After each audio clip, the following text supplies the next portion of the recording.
of 3 people. Very excited about it. Kit is going to start, and he's going to talk about his work in Kasama in Zambia with an organization called Backlash. Kit is a ex-MAP student from last year, and he can introduce himself more fully. And then Akinyi is going to follow.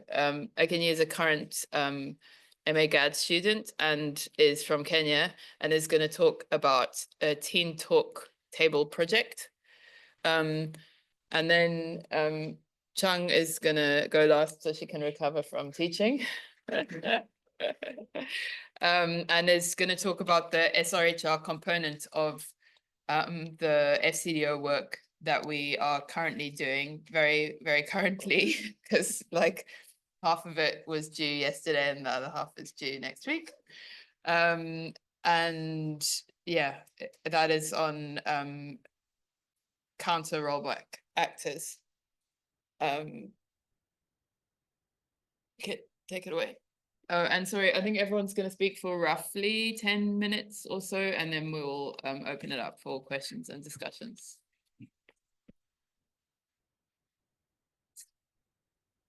So, hello, everybody. Thank you for coming. My name is Christopher Mayhew. I want to tell you all a little bit about some work that I'm doing with my friends in Kasama in Zambia.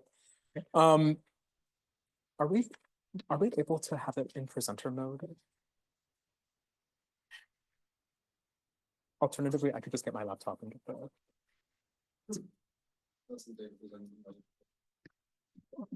So, excuse me.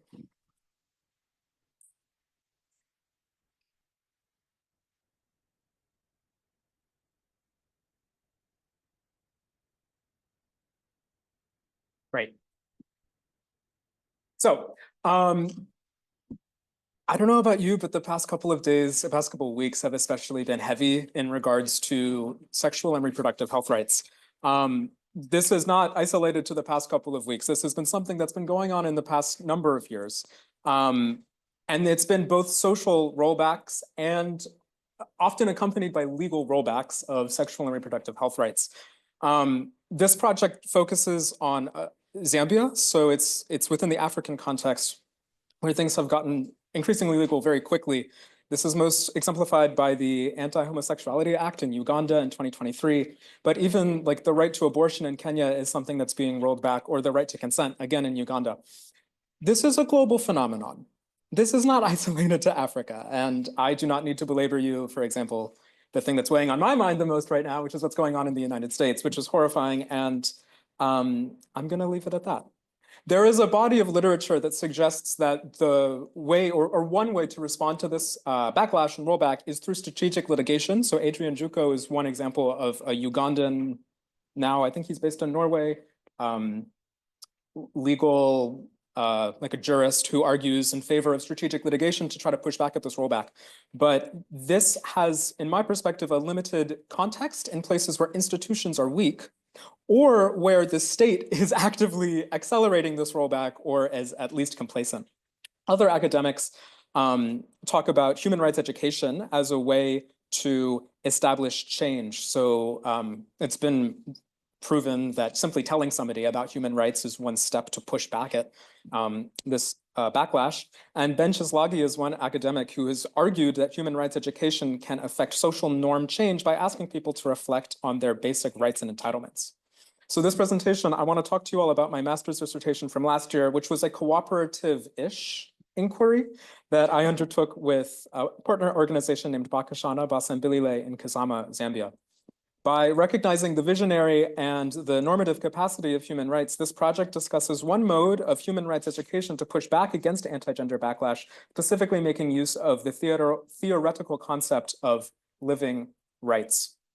So just a little bit oh no. So a little bit of background. I went to Zambia for the first time with the US Peace Corps. I did the I mean, my Peace Corps time is a little weird because of COVID, but I lived in Zambia for 2 years. And at the end of my contract, I was given the opportunity to stick around for 8 months. And I worked with this local nonprofit named Backlash. It means let the girls learn. They started out as a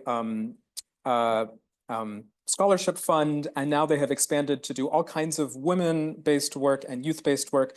They have a clinic where they offer sexual and reproductive health services. They are still a scholarship fund. Now they work with both boys and girls. They work with SGBV survivors, but their largest project is a youth club project where we operate like 30 clubs in and around Kasama that talk about basic youth life skills. After coming to Sussex, I applied for the DCE course, and I worked with them to sort of pitch a project to explore how we could use this youth club project to try pushing back against the anti-gender backlash, which we experienced all the time. like there's schools that forbid us to go in and work with them because of our feminist outlook, right? We're forbidden from talking about condoms in certain schools. Like our staff has been harassed on the job. Like this backlash is often tangible in a lot of places of the world, places in the North included, right? So a little about our project. I went back to Zambia, so I'm sorry if I forgot to mention it. This is this past year, right? Like I was a student last year. So in May, I flew back to Zambia for 2 months. We had 16 sessions spread over 6 weeks. We had a core research group of 13 coaches who are here. We call the coaches, they're the youth, they're like informally employed with us. They facilitate the youth clubs, and so we call them the coaches. So that if you hear me say coaches, this is the folks who I'm referring to. Again, it's a cooperative-ish inquiry. Like I wouldn't call it a complete cooperative inquiry if any of you are in the MAP class or you just do a lot of MAPy things in your free time. I'm hesitant to call it a proper cooperative inquiry because we were working within the confines of this organization. So it's like, I used to be all of these people's boss. And so coming back to do this cooperative inquiry with them, like we're still working within the structure of an organization, right? So despite being a relatively horizontal organization, any outcomes that they propose, for example, would then need to be implemented through the org and then would have to go through the hierarchy of the org, which again was horizontal. But again, for this reason, I sort of hesitate to call it a proper cooperative inquiry. Our sessions would go like this. We would have like 1 or 2 participatory activities, and then we would have a big group discussion afterwards, and I would take notes and transcriptions. We used a variety of methods like photo voice, photo elicitation, theater tableaus, drama, community mapping, embodied exercises, and even drawing. Our findings started from this question of what are SRH rights? This is a list that we came up in the first session. We also identified other rights later on, such as the right to equality or the right to access contraceptives. But interestingly, as we started to talk about these rights, we never spoke about them about legal instruments. We always spoke about them as sort of like social normative entities. And it presents this paradox, which is what do you do if somebody violates one of your rights? Right? The group never spoke about going to court, or the group never spoke about going to the police. And the group never spoke about human rights as being things that exist in treaties or in charters. Instead, they talk about them as things that exist in everyday life. And so after coming back to Brighton, I identified this thing, the closest thing that came up to what we were talking about was this concept of living rights, which was proposed by Carl Hansen and Olga Neuenhaus. It's similar to the concept of vernacular rights, in which activists, or really anybody, can interpret human rights to suit their own needs. Quote, the concept of living rights highlights that rights holders, while making use of notions of rights, shape what these rights are and become in the social world. So it really stresses the social dimension of how human rights are practiced through everyday life. There's a key difference between human rights and vernacular rights in that living rights are stressed through their practice, and it doesn't necessarily need to be identified as a human right. And instead begins with a more fundamental question, which just asks everybody, what entitlements or what rights do you believe that you deserve? So in light of this, and in light of this quote, which you can read, I want to talk about 2 examples of like 2 living rights that we identified over the course of the research project. One of them is the right to expression, which encompasses a lot of different things, and I sort of grouped it all together. But basically, it encompasses things like gender equality, equity, and sexual freedom. But in short, sexuality, and in fact, I would argue like a lot of life in Kasama is very rigidly governed by heteronormativity, which structures how people can live their lives or structure their intimate relationships. So this, for example, this is a list of gender norms that I think this one is the women in the project made, and this is the one that the men made. This is heteronormative of me, I'm sorry. But for example, men are expected to provide for the family, to be a leader, to get married, and have lots of children, to pay a bridal dowry, and to control finances in the family. Women are expected to be submissive and docile, and not to speak in public, and stay in the kitchen, and raise children, and to submit to their husband. These also relate to topics of sexuality, such as a saying that came up repeatedly in this session, and I think is written on some of these sticky notes, which is "Buchende bwaume tabutoa enganda," which means it's like a proverb, which means that the infidelity of a man will not bring down the house.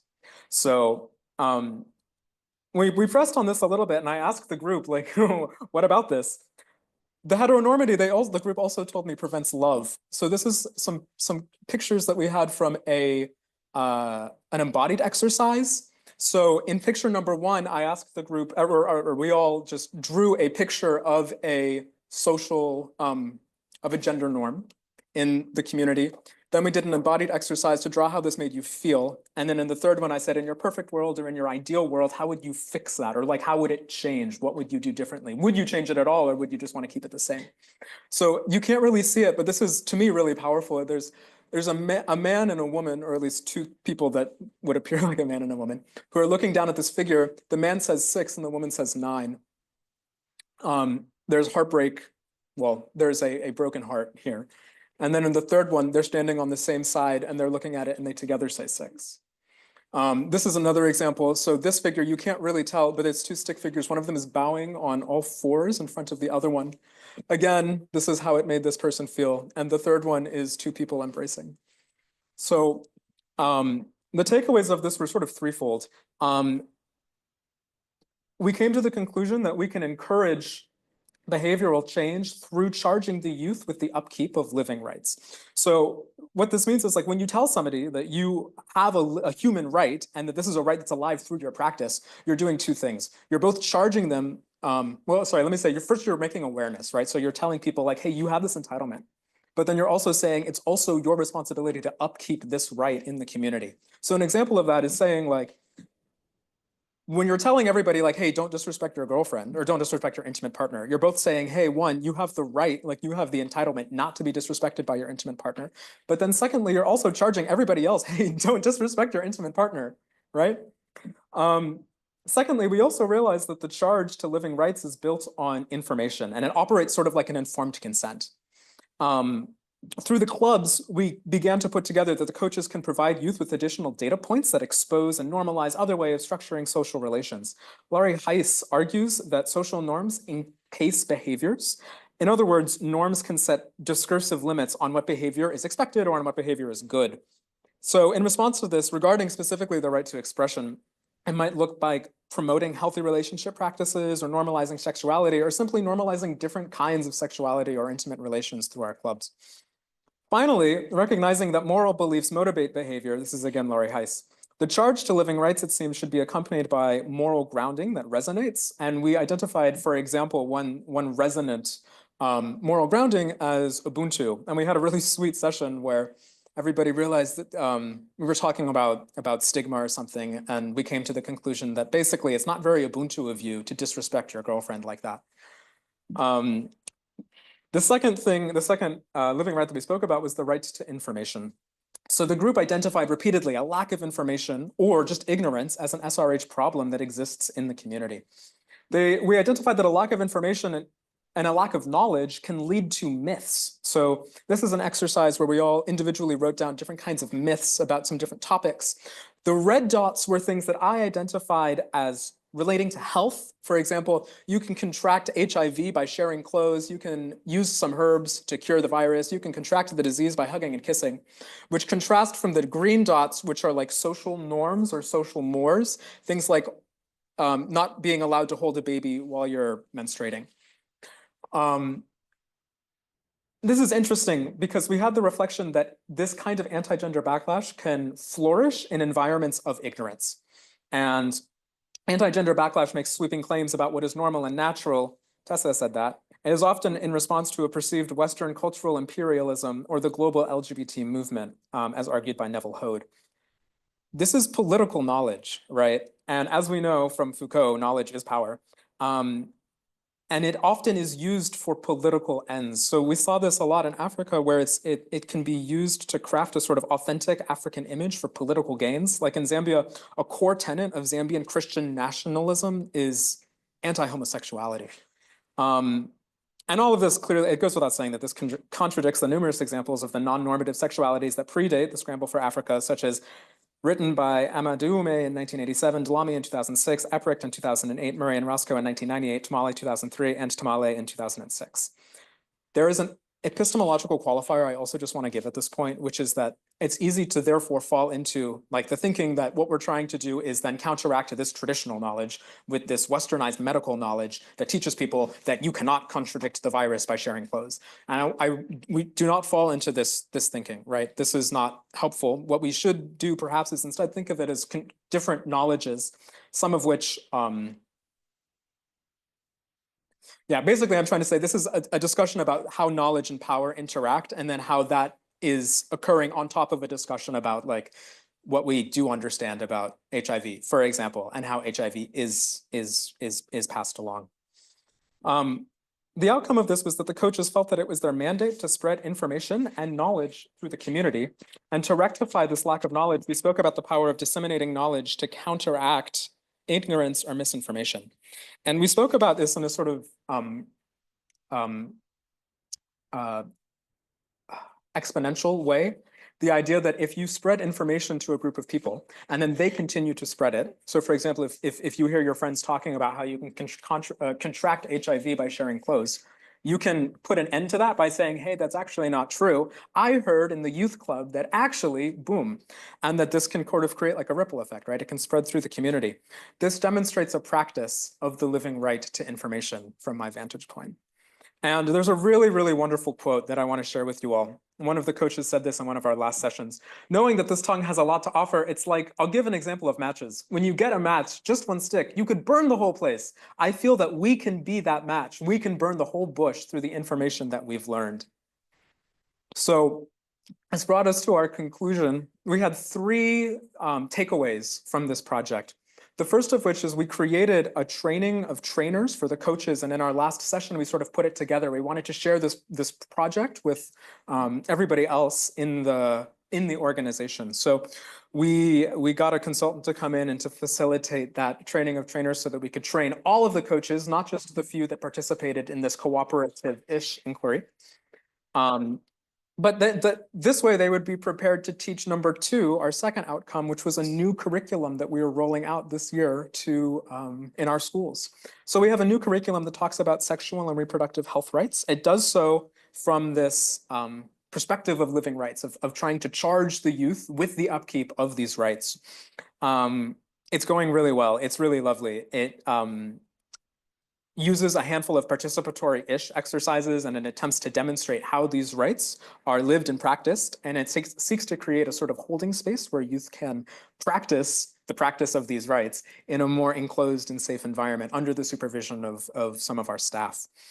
And beyond teaching about certain rights, it encourages youth to reflect on what rights or entitlements they believe that they deserve, which is, I think, a really wonderful thing about this living rights framework, is it asks you, it says, what rights do you think you deserve? What entitlements do you think you deserve in your community? And it really places the onus on the individual. Just to say, this is like an ongoing project. This is one of the lessons from our, this is a screenshot from one of the lesson plans that we've developed. And we have like a meeting, I think on Thursday, with a bunch of the head teachers of the schools in Kasama, where we're going to start showing them everything. The third and final takeaway from this project was that by the end of the project, the coaches I work with all identified themselves as agents of change. And instead of doing like a certificate, I took a Robert Chambers move and made a pledge, which is here. And the top one says, to be an agent, I certify that having done this research project, I pledge to be an agent of change in promoting SRHR in our communities. And the last one is to spread love everywhere, which I thought was very sweet. We did a river. So in the first project, we did a Rivers of Life classic. And in the last session, we did a rivers of this project because I wanted to ask how people felt the project went. And virtually every single person's river showed some sort of opening, which I thought was a really sweet sort of data point in reflecting on the exercise in general. But I think it also speaks to the visionary capacity, not only of participatory methods, but of this living right framework, right? So there's a quote of Arun Appadurai, suggests that the poor lack the capacity to aspire and imagine the new future. And Ben Chislagi pushes that one step further and suggests that human rights education can develop that capacity. I think that by framing SRHR as living rights, it implies that social norms are malleable, mirroring David Graeber's quip that the ultimate hidden truth of the world is that it's something that we make, and we could just as easily make differently. Scott Rao suggests that the future itself is a powerful tool for activists, especially queer ones, to create against. And in the second half of this project, we began imagining a new future. In this curriculum, through the living rights participatory exercises, we ask our youth, in an ideal world, what would your entitlements be? How would you like to be treated? And what would you deserve? And to make these rights claims as living rights not only imagines a new future, but it begins constructing one too. Thank you.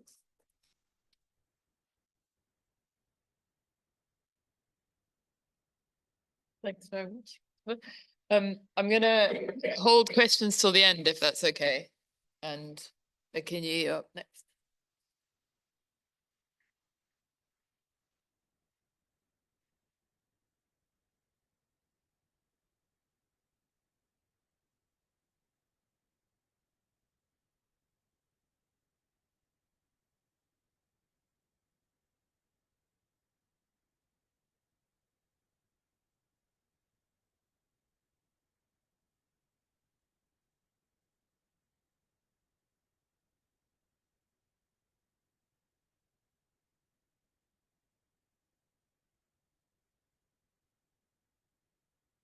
So good afternoon. My name is Akinyi Ochieng. I'm an MA Gender Development student, but I'll share about the work that I do in Kenya, which is basically in sex education.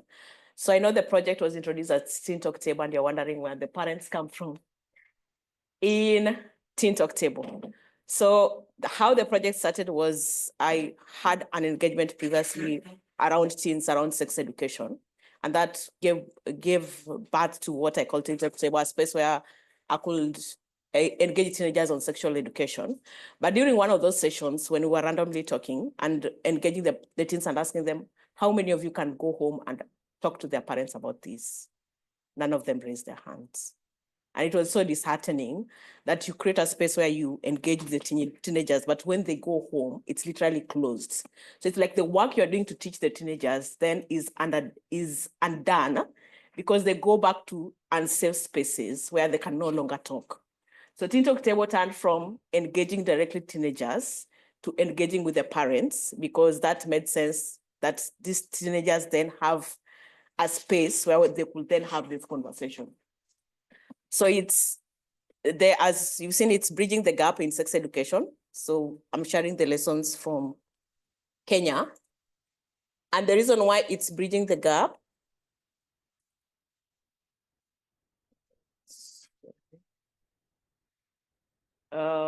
okay, that was just a disclaimer. So giving you the context of Kenya. So in Kenya, basically, there are a number of policies that can be used to like anchor sex education in the curriculum, though we don't have like a comprehensive sexuality education. So a number of policies has been done from the SRHR, the Adolescent Sexual Reproductive Health Policy in 2015, to even the government signing up the East and Southern African Declaration Commitment to Comprehensive Sex Education in 2013, which it withdrew in 2023. So there's a back and forth in the country of one step forward to 20 steps backward. So we have even the Kenya school health policies, which was anchored around having conversations around sexuality because of the issues around HIV/AIDS. The Kenya health policy. So all these policies provide frameworks that can then anchor sex education within the curriculum, but it's not so. And the education sector is more inclined towards HIV education, which is basically more focused around prevention. And then there was the introduction of life skill from the 2018 Kenya school health policy. that brought an element of life skill into the secondary school education. But then the life skill is not examinable, and the teachers have not gone through the training of talking about it. So they're even ashamed of talking about it in public and in school space. So what happens is, then they don't do it. So in paper, we have that there's this nice functioning system that really doesn't exist on the ground because it's not examinable. The teachers themselves are ashamed of it. So when you look at the school setup, there's then no conversations going on. And then in the culture, generally, there's a lot of tug of war between the religious and the state, because the religious believe that this is introducing things that are demoralizing the society. So there's constantly those big tug of war. So that then led to that project that we are talking about, which this is the tagline, Bit Awkward, Embrace Sex Talks. And the reason why is because research has shown that there's parental involvement enhances positive outcomes. So a parent that engages in sex conversation enhances positive outcomes of people talking about it. An example is myself. I'm having this conversation because I had a dad who I say was years above his decades, because he would have been 90 had he been alive. But he used to talk to us about sex, relationships, when we're having conversations around the table. And those were years back. So if parents can have such easy conversation, then it creates a healthy environment for even their children to continue living in that space. So of course, the objective is just for that project was then to strengthen the parental roles in comprehensive sexuality education. And we are using the term comprehensive so that it's not just about abstinence itself, but all the issues around sexuality. And then to give them the right information, because most of the time the parents, the first question they ask is, what do I say? What do I talk about? What do I know what is right or not? And to help them create those free judgment space and then promote like a family-centered adolescents, and like they can talk about it. Now from this project, as we were doing it before I got to the methodology, is we realized that one of the things about parents is first is there's a lot of shame that parents go through because they were raised in that shame culture. So it's even hard for a parent to say vagina or penis. So then it becomes even harder to have even this deeper conversation. So when engaging with parents, you realize that you had to start from the basic of going through them and shaming themselves of what even that sexuality means for them. So in one part of the sessions where we do is we usually do a very basic song where we call out all our sexual organs by their names. Because in our society, you find people are told, when a child mentions vagina, they're told, that is a bad word. Don't mention that bad word. Even teachers in school, when a child says, my vagina, why are you saying that bad word? My penis? You are not literally allowed to say those words because they are bad words. So it starts from the basic of unculturing that shame of, these are our body organs and they're very normal. And that is like part of the routine that we start with all our sex education sessions. So it's usually a song and dance that we do to just also say that it's okay for us to talk about this conversation. So the methodology that we use for this is two-way. So there's a structured where we've formed a curriculum where the parents go through a structure, and it's a 12-week program where they go through all the processes and everything they can talk about around sexuality. Everything, including relationships, reproductive health, condoms, all those things, and how they can teach their children. And then there's the unstructured, where we just pick a singular topic depending on the forums where you're presenting on. So some are online webinars where we collaborate with other people from different forums, so different parents forums, different women sectors that invite and we have such conversation. School-based sessions, so where schools invite us to talk to their parents. Church-based sessions, we've had like about 12 church sessions, including mainstream church sessions. The media conversations, where we engage with the media on these conversations. And then one of the interesting point of introduction of how we do this is we don't talk about sex education as a human rights tool. I know it talks about the rights-based, but here we talk about it as a safe tool and as a safe space and as a bonding tool. The reason why is because using the term human rights was creating a lot of tug of war because parents think you want to fight them, but then creating about it being a space where they create safety for their children to have these deeper conversations and bonding, then created a different narrative around how they looked at then sex education. Now, so what has worked is one is media collaboration, which is very key, because the first thing is you find that there's a lot of barriers and drawbacks because people think you're bringing in the Western narratives, but by publicly engaging on what sex education is through the media, then it opens up a whole discussion on what this conversation is. So a lot of collaboration has happened with the media. So that, the previous one was, sorry. So this is like print media, and you can see it's talking about how we are talking about this narrative. So we use different kind of media, both print, radio, to just talk about the work that we do. This you see is a parent forum session. This was, so we utilized what we made something called a period party. So parents brought children for these period party conversations, and children were separated, had their sessions, and then in these sessions we engage parents on how they can engage their children through sex education. And you can see the turnout. So parents are interested, the current generation of parents are interested in knowing how to do it. They just don't know how to do it. This is also a parent session in a school setup, where parents on a weekend came to know about how to have conversations with their children. This, you can see, is a very big parent turn-up. Also was coined from the part of being a period party, all those parents. It was a huge turnout of parents.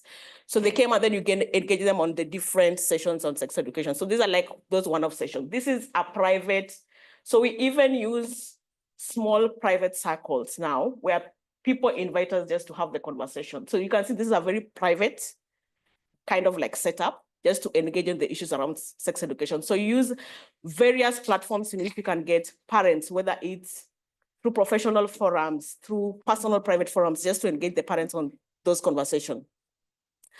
So what you've seen is part of the impact is we've had like 60 adult sessions, which is like reaching 9,000 parents in 3 years.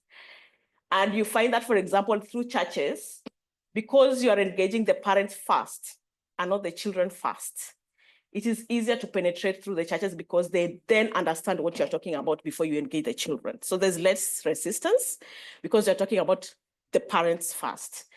And then for the schools that sign up and the parents come to the session, it is the parents who then request them to have sessions for the children, because then they've felt and they've sat in and they've seen that there's nothing really sinister or evil about this thing. So then they demand sessions that the school set up session for their children. So you can see this is an evening session because the curriculum does not have sex education.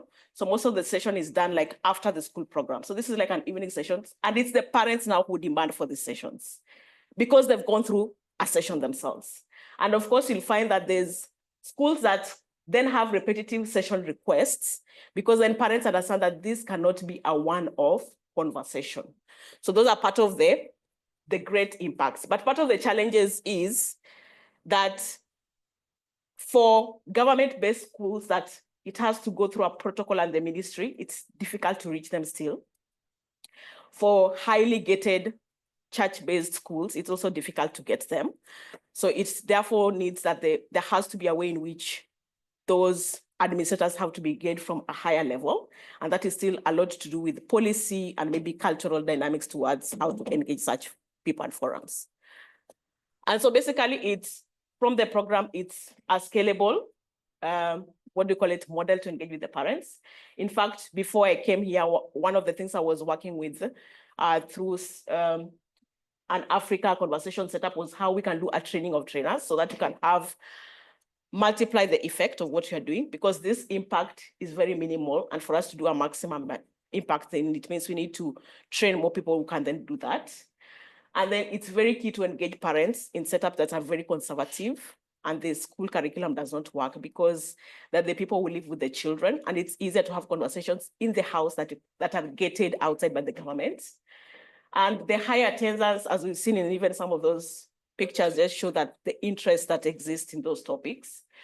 But then for the structured one, where people are going through the 12-week program, because it was self-sponsored, then the number of parents who registered were very few, because it means they have to give in money to support the program. And so it calls for a way of having a model that either can make it hybrid or somebody can take off the cost, and then the parents can then have those sessions for free. And for there was the religious leaders and the school leadership, where they the involvement is from the school leadership. Like one of the mainstream churches, the All Saints Cathedral, which is an Anglican affiliated church, because the involvement was by the church provost. And so it was even easier to engage with other pastors. And they're one of the churches that actually started having sex education within the system, because the very high level had then like given an okay to read. So that's some of the implications that we see from that kind of study. So that is the end of my presentation. Thank you.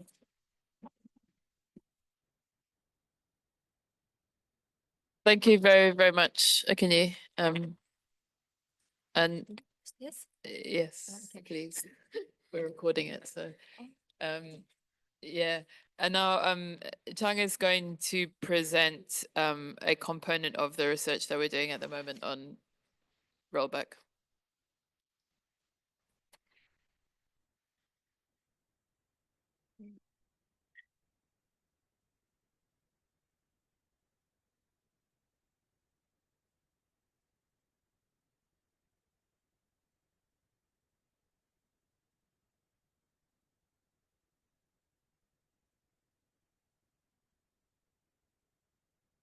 Hi, everyone. So my name is Chung, and I'm a researcher in the governance cluster at IDS. So today I'm going to present the findings that are relevant to sexual and reproductive health and rights as a part of rapid scoping review of anti-gender rollback actors and strategies, which Tessa, Priya, Samarin, and I worked together on the UK FCDO in 2024, but until now. So drawing on the research and also great literature on feminist and queer organizations, and also with the help of our research assistants, Shantani is there, and also Siju, Mana, and Maria. Anyone? Harshita. Yeah. So thanks to their data collection, we were able to map out the landscape of rollback actors or rollback politics, and also counter rollback strategies, and identify the evidence gap.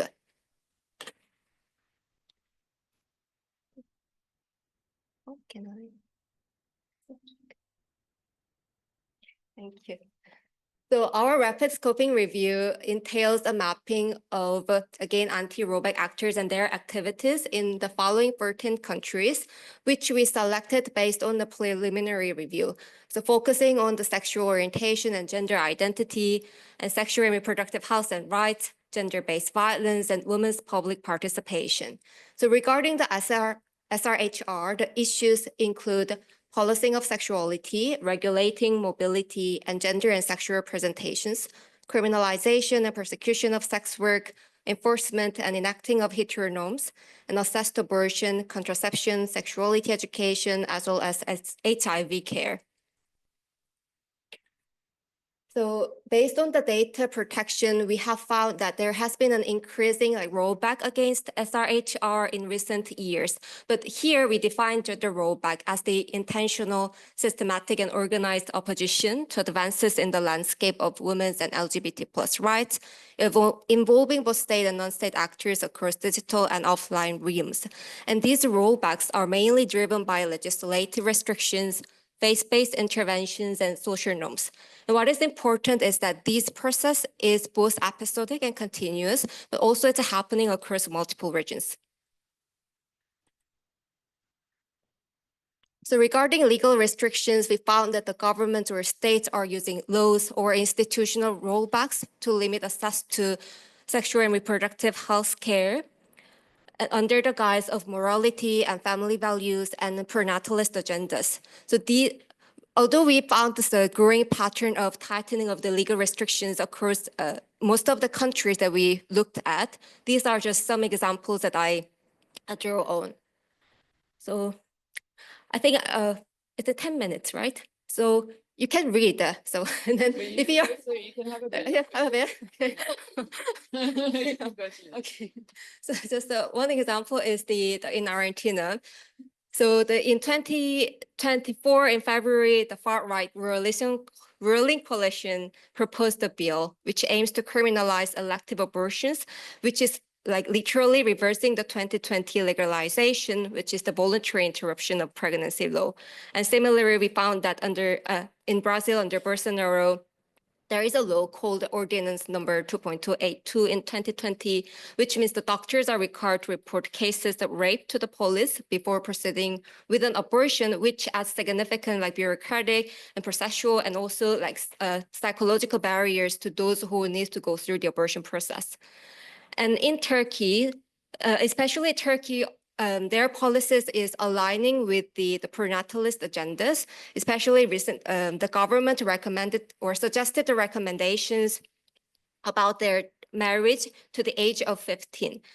And in Turkey, the abortion remains illegal, but it often requires spousal consent.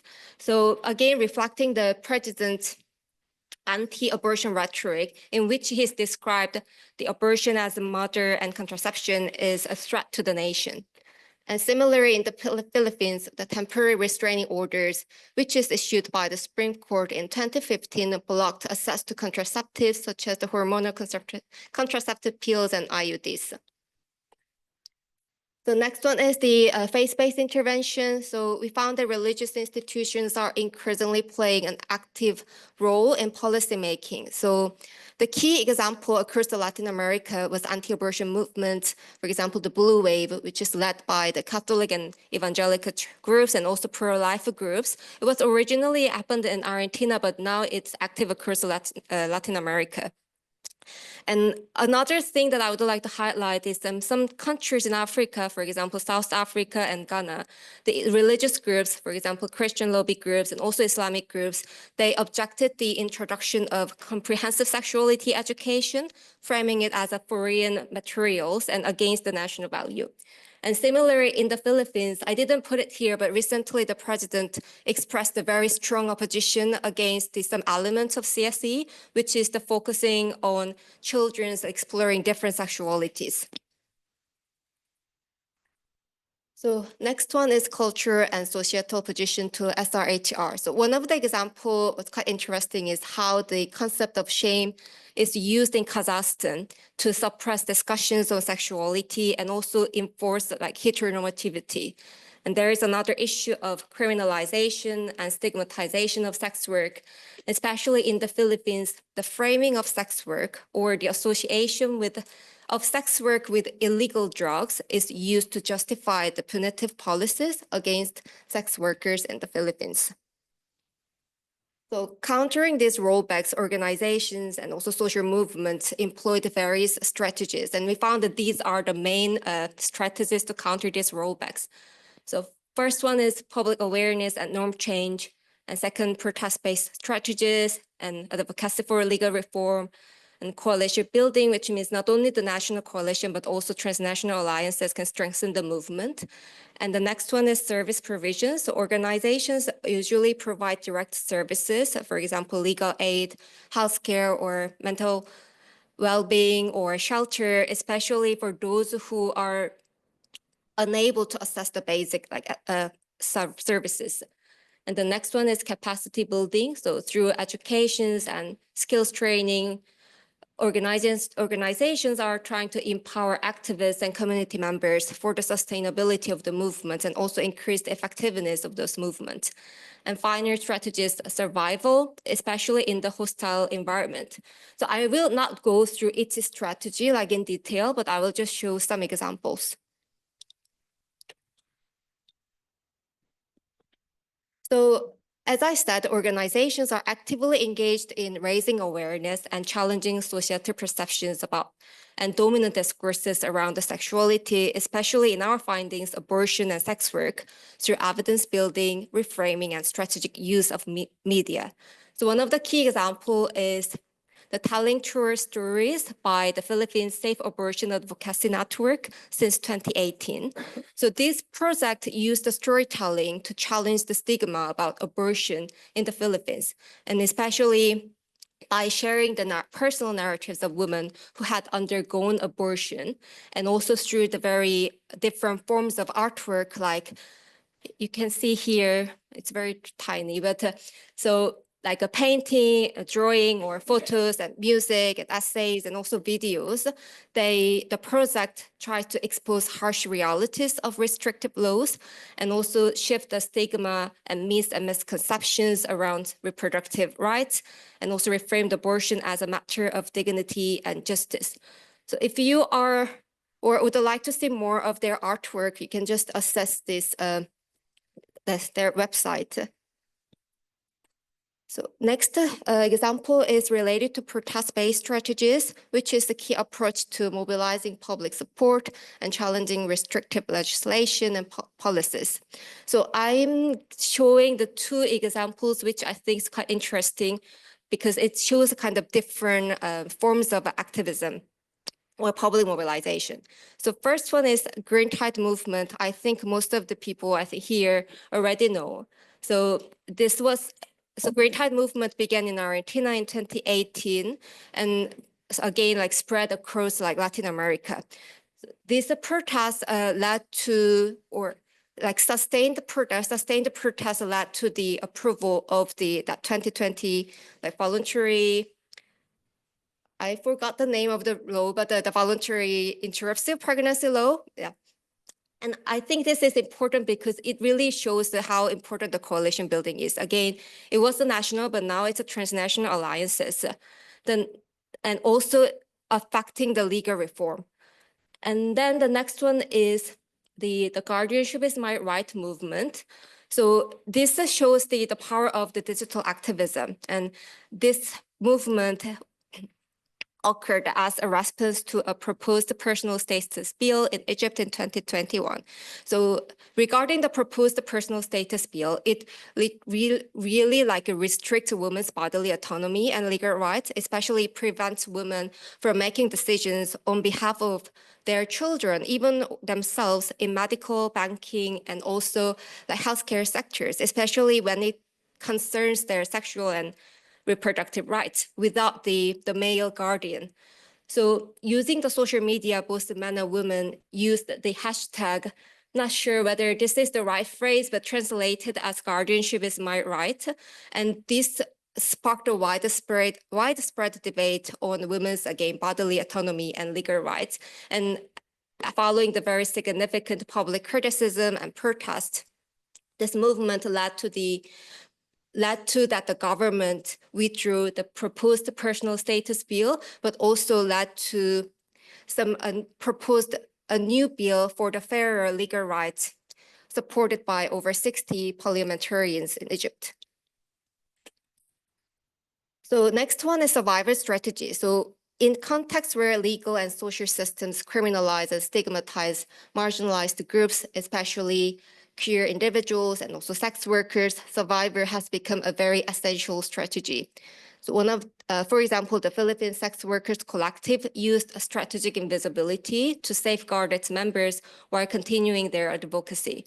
So by maintaining anonymity, avoiding engagement with journalists and researchers outside their own trusted network, and also operating mainly through social media platforms, the collective mitigates the risks of exposure, violence, and also persecution. And its diverse membership comprising male, trans, and student sex workers remains unregistered and also excluded from the government consultations. So yeah, the last slide is regarding of the evidence of effectiveness. So we found that it's very complex. How can I say? So it may focus more on the very quantifiable or tangible outcomes more than just narrative of norm change or movement strengthening. But we found that very distinguishing between these tangible outcomes and also non-tangible outcomes is very difficult and also neither possible nor useful. So instead, we provide the evidence of effectiveness across these domains.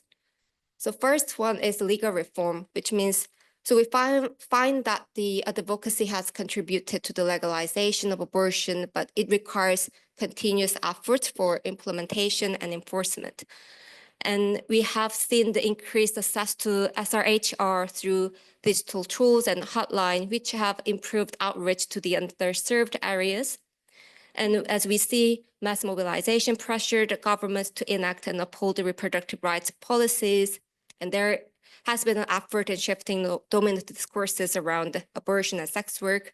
And finally, even within very highly repressive contexts, we still see the evidence of substantive movement building, especially international networks have amplified SRHR issues in global forums.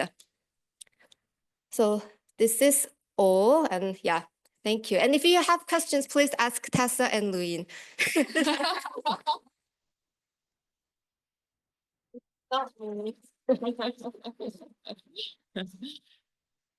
Thank you very much, everyone. Erica has to run.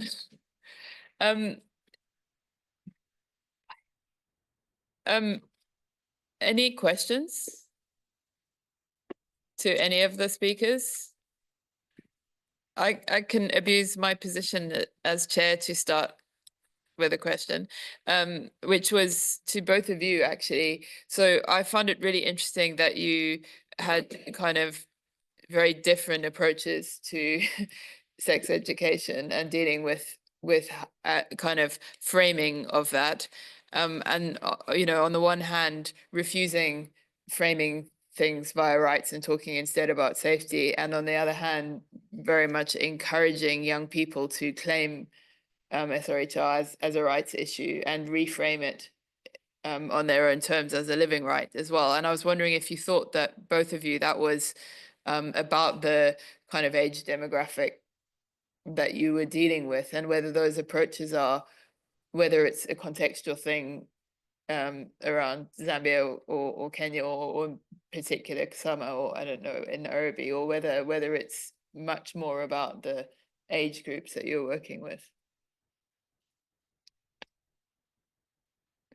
I think framing from our perspective about sex education as a safety tool is generally within the context of a very conservative society. And so when you look at it from that perspective, even the mention of human rights is like you are bringing a tug of war within the family unit itself. And so it was looking at a way that is easier to penetrate and have lesser resistance.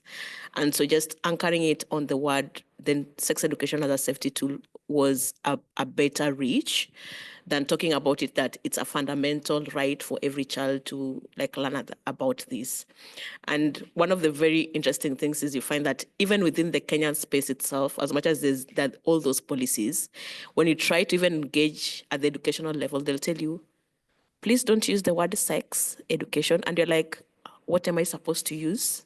So it shows you that even at that level, that people are so scared. Even some schools say, how can we reframe it so that parents sign up for this? Yeah, and I'm like, and you're always struggling to find the reframe. But I think just working it around safety, I think has done more opening than if we had continued to push head on with the human rights. Yeah, because sometimes they say that the end goal just, what do you call it, serves then the purpose at how you use it. So it is in terms of the contextual, like the country itself and not just the parents themselves, because we are dealing with kind of like, we currently have 3 generations of parents. So we have parents who had zero education, parents who were raised with the social media, and then so they learned a lot about the social media, and then just the new generation of parents. So 3 generations of parents. So it's just beyond the generation of parents itself, but it's the context of the country itself. I have 2 thoughts. And one of them, so can I ask, was a lot of your work in Nairobi, or was a lot of your work in major cities in Kenya? So a lot of our work has been within the Nairobi setup, though we've done a few of the rural areas engagement. And even those rural area, it's easier to go into through that discussion of what do you call it, sex education and safety tool. Because at rural level then, we depended so much on the schools to bring in the parents, because that's the only easiest way in which you can get a parent sitting forum in a rural area is either through you go through the local administration or through the school. And so the school is an easier way out at that particular level, yeah. I mostly just ask because I think that in Zambia, I like we're you know in communication with some organizations that do more like explicit sexual education. But the groups that can do that are only based in the very urban areas. And by contrast, Kasama, where we were, or where we are, I'm not, but they are, is like very rural. And it's a very different contrast from like there's like a string of cities in Zambia that are more like urban, I would say. So, and at least in Zambia, that's like a tendency that I've noticed. But I think that actually the second thing that I wanted to say to respond to both of you is that I actually don't think that our projects are particularly different. I think that on the surface, you think that they are different because you hear that one of us is doing human rights and the other one eschews human rights. And the thing that I have learned both through like having done this project and working with my colleagues in Zambia, and then also doing the desk research before and after the project, was that if you engage in this debate about human rights being universal versus human rights being contextual, it leads you into this position of finding yourself arguing that human rights are this Western construct that contradict inherently whatever traditional rights exist in wherever you are in the world. And this is one of those debates that if you find yourself in, you always lose. You can't enter that debate, right? And so the workaround that we found in this project was instead of saying these are the like being prescriptive and saying these are the rights that you have, was first of all, adapting this thing of saying like, it's not even human rights that you're working for. It's just like, what do you deserve? Like, how do you want to be treated? How do you want to be treated? How do you want to be treated? Right. And using that as the starting point, and then working towards a larger framework that says like, okay, so what are the entitlements that we all feel that we have? So we're trying to take the onus off of human rights as a tool that is prescriptive, telling people, you have a right to have access to contraceptives, or you have a right to this, or you have a right to that, and instead flip it and let it come from the bottom and asking individuals how they want to be treated in the world. So it's another way to circumvent that very troublesome problem of human rights being this Western created tool. I also wanted to add that in the context of the Kenyan sex education was also grounding it around safety, then meant that we didn't focus on UNESCO and the entire CSC as other, the global forum. And so it brought in resistance because people are not looking at UNESCO. People are thinking then of sex education in a very familial, easy to reach way. And I think that's even easier to break the subject because one of the biggest tug of war is what's UNESCO's interest in African conversation and in the space around sexuality. Yeah, I mean, it's amazing the extent to which that narrative has captured the public imagination. Any other questions for anyone? Caroline? Oh, sorry, do you mind using the mic?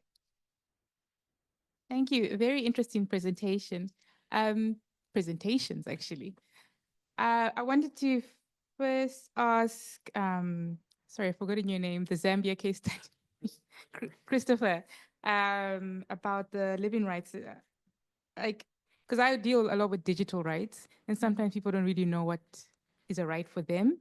And, the living rights kind of made me think a bit more about how to interpret what they believe is a right for them. If you're looking at living rights, how do you get them to situate that in rights that they can advocate for? Right? Am I making sense? So if you ask them, what do you feel you deserve or how you believe you should be treated? And then they're supposed to engage with maybe government at some point on that right. How do you situate it in the Western rights. You That's don't. what- That's the whole point. You should, as in you don't or you shouldn't. I'm not saying that you shouldn't, but I thought like there was a very interesting data point that came up in the project, which is that we continued to talk about rights and we continued to talk about entitlements, but we never spoke about them as legal or judicial concepts. I think that we viewed them as socially maintained entitlements or things that reflected social norms in that way, but that they were malleable like that. Like here, maybe what's a better example of this is that it came up in the project one time. Somebody linked the idea of rights back to either the judicial or the police system, right? We did a community mapping exercise, and we were all drawing where it was like where SRH rights exist in the community. And then we said like, okay, so like, if you wanted to change anything, what would you change? And there was one person in the group who drew the police station.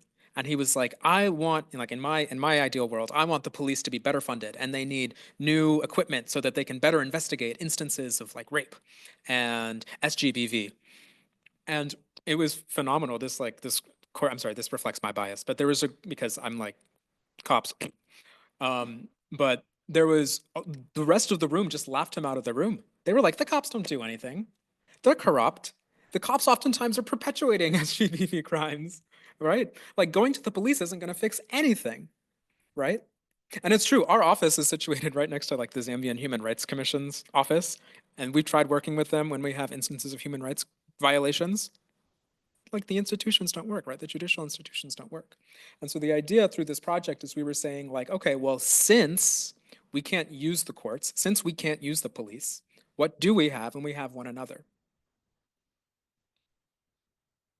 And then from there, where to? So like, but am I dominating this? Like, yeah, so people then start having like using each other to kind of create more awareness of what they should have a right to. But then where does that go? Where do we go from there? Is what I'm The idea was that it's a project of social norm change and behavioral change. And so it's using this like rhetoric of rights to try to get people to change their behaviors. Does that? Are you asking about transferability or scalability or both? So if you're talking about gender-based violence, Then Yeah. yeah. So I mean, so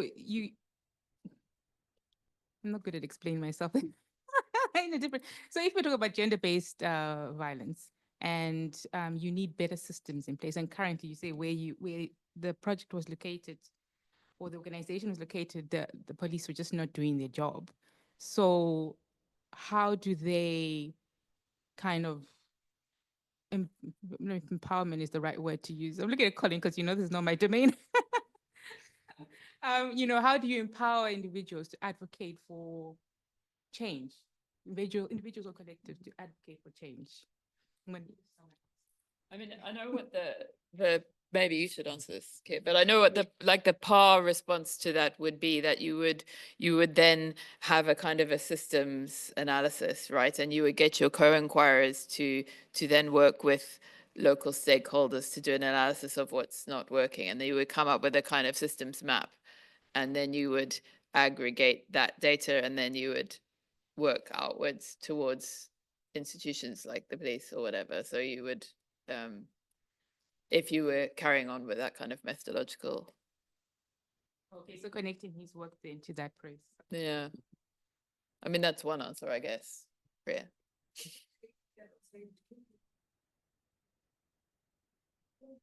Well, you're going to answer the same. Just to add to this conversation, I'm just wondering if, in the spirit of what Kit's talking about, part of the intervention is to say, well, you don't resort to the police because you are all charged with each other's rights. So preventing GBV means do not perpetrate harm against intimate partners, etc. Yeah. Like, so that the change is happening at that level. Yeah. It's more transformative justice than Yeah, relying exactly. on Exactly. penal institutions. Exactly. Exactly. And I guess related to that, did you have any observations on the efficacy of that in actually prompting, and was there resistance to that? What forms of resistance to I mean, and again, to what extent can you actually discern if that's something people will all nod along to in consensus because you're like, well, don't beat your partner, you won't, but does that mean that that actually translates behind closed doors?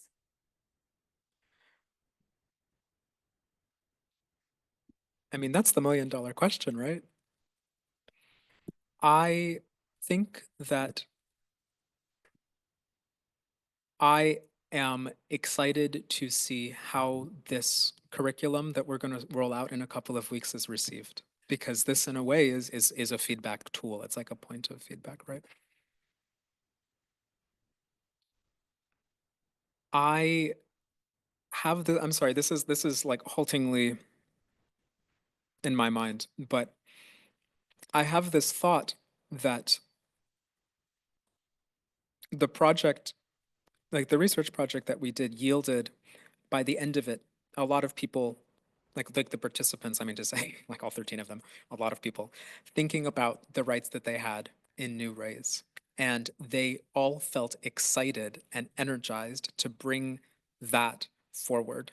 And I think that maybe the question isn't the efficacy as much as it is being able to imagine yourself in a different world, or imagining yourself in movement towards a different society. And even if the project doesn't necessarily render large-scale societal change, if it does empower a couple of individuals, even if it's only 10%, that's better than nothing.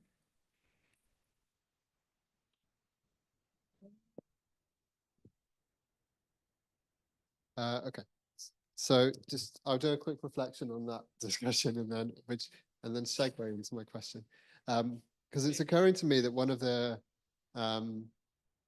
interesting things that your question made me think, Caroline, is that sexual and reproductive rights do have a different character to other rights.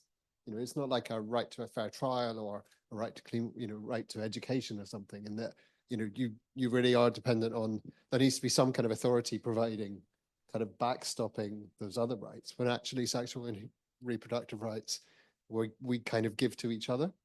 And so I can see why in a sense this approach feels, this living rights approach, it feels, it has an attraction because of the kind of character of those rights, which is not to say that the state or authorities should not be there or are not there to backstop those rights. But I think there's something kind of interesting and different there, I think, which does link to my question, honestly, which is really about norms, because actually these are kind of the norms part of this came out in every input, and I'm starting to do some work around what enables kind of counter norm advocacy and mobilization by some people that I work with. And I've been doing some interesting work with the sex workers organization in Malawi, and what they discovered is, what you may describe it as rights to a degree, but actually it was closer to what Christopher was talking about in terms of information that made the difference, which was that people knowing the sex workers knowing the procedures that they could demand the police follow was the powerful thing. It wasn't, this is not rights-based in the sense of like, I'm entitled to this, but rather your job is, you have to go through this procedure. You can't just put me in a cell, you have to do these things first. And those were and of course, these things come in power dynamics. So once the police knew that the sex workers knew what they had to do, they started doing it without having to be asked, because they were worried that they were going to, there's going to be litigation. My question is, really, where you see shifts in norms, either amongst your co-inquirers or amongst the parents? And I guess I'm looking for some kind of ray of hope, because to a degree, and I think also from the literature review, one of the strategies here is that we don't tackle everything head on in legislative terms, but we try and change our practices, and we try to build a shift in norm change. So where did you see that kind of hope in terms of norm change? I think you've raised a very important point, which is information leads to norm change, because part of the norm, and when you look at some of them in, now here I'm speaking from the African context, is when you look at the context in which some of those norms around conversations and how it was hashed around, you'll find that the gatekeeping happened because of a reason. So when you understand the pre-HIV context in Africa, there was a lot of conversations around sexuality. Africans spoke about sexuality. It was not that they didn't speak about it, they spoke about it. But when the HIV era came, then it became a very closed point, and it was demonized to avoid the spread of HIV. So then the information became like they had to close it, it had to be gatekept. People couldn't speak about sexuality. They had to make it so evil to prevent the spread of HIV. So that's how that gatekeeping came in. And so Africa lost a lot of community education that was happening around sexuality, even though it was, what do you call it? It was geared towards more of pleasure around men and men support, but there was still some of conversations going on.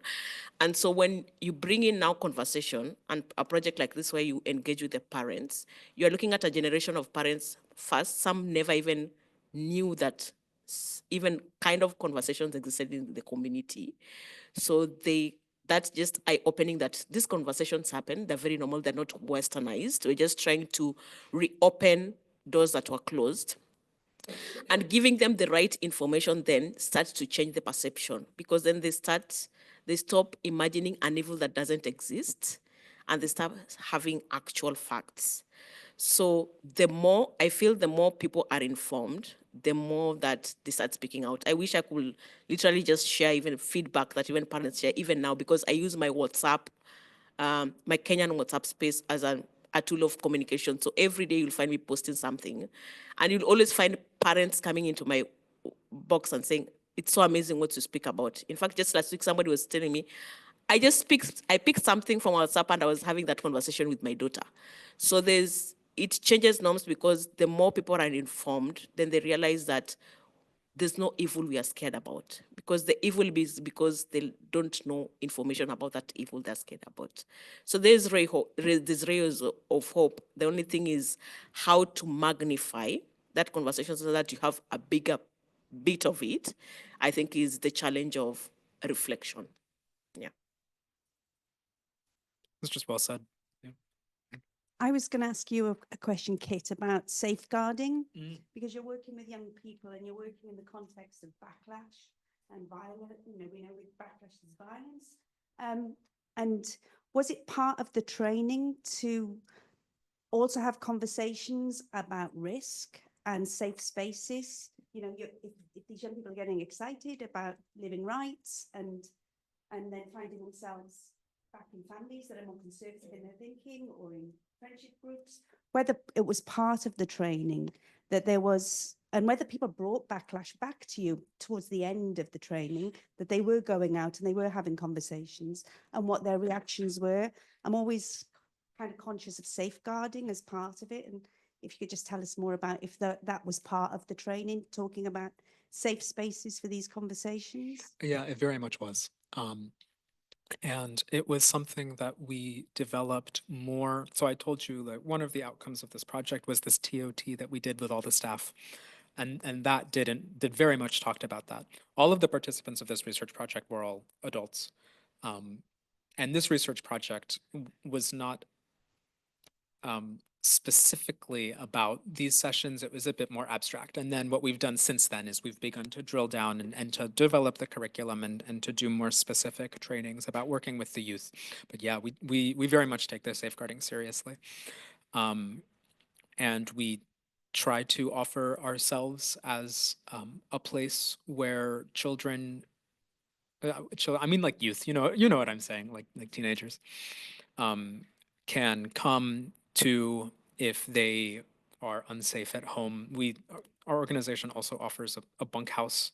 We have 20 girls who stay at our house, and we also have another house for boys. And we have, just a lot of the basic stuff about mandated reporting and so on. We try as much as we can to to be an ethically sound organization. Any other questions?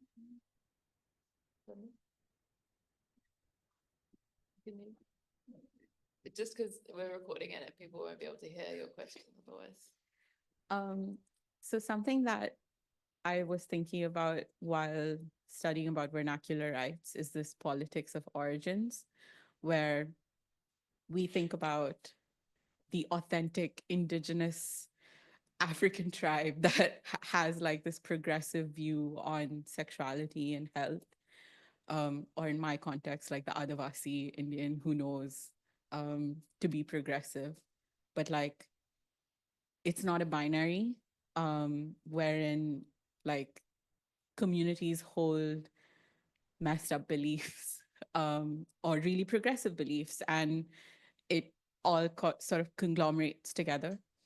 And I'm just wondering how in both of your projects you encountered and worked with that, and like the idea of something being African and something not being African when both things can be that, and just how you may have responded to that in your projects.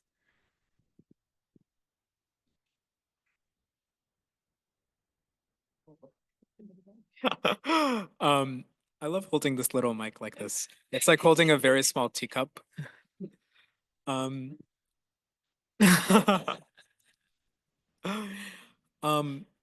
yeah, Chandi, this point is really well taken, right? It's something that we have to be very cognizant of is falling into that trap of saying, you know, like this society is progressive, that society is traditional, that, you know, this place is good for gay people and that place is bad for gay people.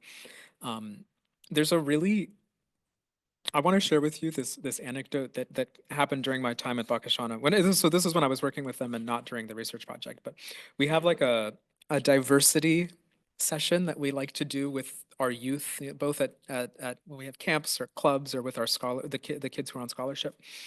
And it's great. Like we talk about different religious diversity. We talk about like gender diversity and stuff. And it's really clever the way that our director Claire has organized it, because it starts by saying like, there are men and there are women, and everybody is like, yes, there are men and there are women. And then it's like, and also like 1 to 2% of everybody on this planet is intersex. And most people who are intersex don't actually know that they're intersex, because a lot of times intersex people don't outwardly present as intersex, but it's possible they exist, and then some people do.